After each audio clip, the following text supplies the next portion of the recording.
Hello friends, I am Apruti. Welcome back to our channel plants space. बेला plant ने हमें बहुत अच्छी फ्लावरिंग दी, जो कि आपने लास्ट वीडियो में देखी ही होगी। बेला की जो हमने लास्ट वीडियो शेयर की थी, लेकिन उसके बाद भी प्लांट में कुछ इस तरह से ढेर सारे फ्लावर्स आते गए थे।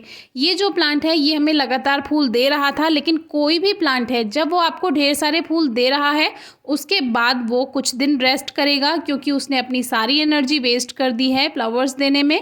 और इसमें सीड्स नहीं बनते हैं, इसीलिए ऐसा कुछ नहीं है कि ये सीड्स बनाने में अपनी एनर्जी वेस्ट करेगा। तो इसके जो फ्लावरिंग हुई वो बहुत अच्छी हुई, देखकर एकदम दिल खुश हो गया। कोई हमने इसमें केमिकल फर्टिलाइज़र यूज़ नहीं किया था, कोई पैसे खर्च करके इसमें कोई चीज़ नहीं डाली थी।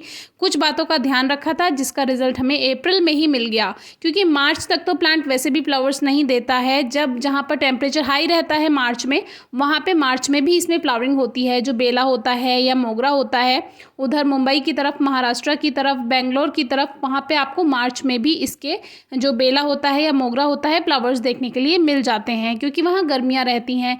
लेकिन हमारे यहाँ क्या है, अप्रैल से मौसम शुरू होता है प्लांट्स की फ्लावरिंग का, और इसीलिए हम फरवरी मार्च में आपको बोलते हैं कि आप प्लांट्स में काम कर लीजिए, क्योंकि वो टेम्परेचर लो का टाइम होता है, स्प्रिंग सीजन का टाइम होता है, बाहर का मौसम होता है। अगर आप उस समय प्लांट्स को ठीक कर लेते हैं, फिर आपको पूरा सीज़न यानी पूरा गर्मियों, पूरा रेनी सीजन प्लांट्स पे अच्छा रिजल्ट देखने के लिए मिलेगा, और वो भी बहुत कम मेहनत में। तो एक फ्लावरिंग के बाद जब प्लांट रेस्ट करता है, उसके बाद आपको मिट्टी में थोड़ा सा खाद मिला देना चाहिए। देसी खाद मिलाइए, चाहे गोबर खाद हो, चाहे वर्मी कंपोस्ट हो, जो भी।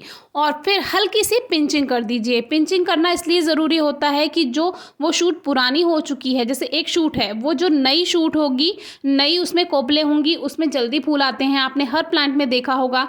और जब जो उसकी शूट है, जो उसकी ब्रांच है, कोपल है, वो पुरानी हो चुकी है, तब आप उसको अगर हल्का सा पिंच कर देंगे, वहीं से उसमें न्यू शूट्स बनती हैं, और उन न्यू शूट्स में दोबारा से फ्लावरिंग हो जाती है।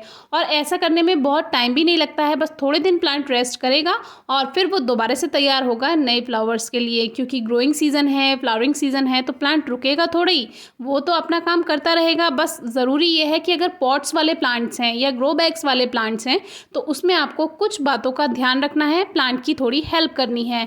तो ये जो है सूखे फूल जो होते हैं, आप उनको टाइम से पिंच कर दीजिए। वैसे तो ये कुछ टाइम बाद अपने आप ही सूख कर झड़ जाते हैं, लेकिन जैसे ही फूल ख़त्म हो, अगर आप ये काम तुरंत कर देंगे तो प्लांट को हेल्प मिलेगी इससे, और वो जल्दी से जल्दी कोशिश करेगा आपको सेकंड फ्लावरिंग देने की। अब देखिए, कुछ इसमें जो टिप्स हैं वो हम नहीं कट कर पाए, तो वो अभी भी ब्राउन थी, लेकिन वो एक समय के बाद अपने आप झड़ जाएंगी। और ये तो प्रकृति है, अपना कमाल दिखाएगी ही। उसमें डबल शूट्स फिर से आएंगी, और वो डबल शूट्स पे फिर से उसमें नई नई कलियां बनेंगी। तो धीरे धीरे इसमें डबल शूट्स आती जा रही थी, और फिर उनमें भी कलियां बनती जा रही थी।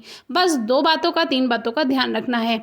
अब हमने इस प्लांट को ऐसी जगह शिफ्ट कर दिया था जहां इसको एकदम से दोपहर की धूप नहीं लग रही थी, क्योंकि अगर फूल रखे रहते दोपहर की धूप में तो वो एकदम मुरझा जाते। और जब फ्लावरिंग टाइम है तो ऐसी जगह शिफ्ट करें जहां सुबह या शाम की धूप आए। फिर जैसे फ्लावरिंग खत्म हो, फिर आप थोड़े दिन उसको तेज़ धूप में रख दीजिए। तेज़ धूप से मतलब है कि उसको कम से कम 3-4 घंटे की धूप मिलेगी, तो प्लांट अच्छी ग्रोथ कर पाएगा। क्योंकि डायरेक्ट सनलाइट प्लांट के लिए, फूड बनाने के लिए, भोजन बनाने के लिए बहुत ज़रूरी है। फोटोसिंथेसिस करेगा प्लांट, तभी तो उसमें अच्छे रिजल्ट आपको देखने के लिए मिलेगा। तो अब जब कलियां बन रही हैं, तो आप इसको तेज़ धूप में भी रखा रहने दे सकते हैं, कोई परेशानी की बात नहीं है। लेकिन जब इसमें फ्लावरिंग टाइम फिर से शुरू होगा, जब इसमें कलियाँ पूरी खिलने वाली होंगी, तब फिर से आप इसको ऐसी जगह रख सकते हैं जहाँ इसको दोपहर की तेज़ धूप ना लगे। तो उससे जो फूल हैं वो लंबे समय तक बने रहेंगे। और बेला का फूल रात में खिलता है, बहुत ही मीठी खुशबू आती है। तो ये एक फ्रेग्रेंट फ्लावरिंग प्लांट है, खुशबू बहुत अच्छी आती है, फ्रेग्रेंस बहुत अच्छी होती है, मीठी। तो आप इसको ग्रो करें, और इससे जो बीज हैं, बटरफ्लाइज हैं, जितने भी पॉलिनेटर्स हैं, मधुमक्खियाँ, तितलियाँ वगैरह, वो सब आकर्षित होती हैं, क्योंकि मीठी खुशबू आती है। और पॉलिनेटर्स आएंगे तो जो फ्रूटिंग प्लांट्स हैं, वेजिटेबल प्लांट्स हैं, उसमें आपको अच्छा रिजल्ट देखने के लिए मिल जाएगा अपने आप ही। आपको पॉलिनेशन करना भी नहीं पड़ेगा।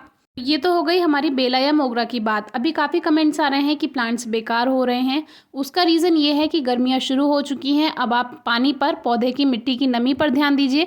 अगर ओवर मॉइस्चर में ओवर हीट जाएगी, तो उसकी वजह से जो जड़ें होती हैं वो बर्न होने लगती हैं, जलने लगती हैं। तो प्लीज़ मॉइस्चर का ध्यान रखिए, मिट्टी में ओवर मॉइस्चर बिल्कुल ना हो। आपके सभी प्लांट्स गर्मियों में बहुत अच्छा सर्वाइव कर जाएंगे।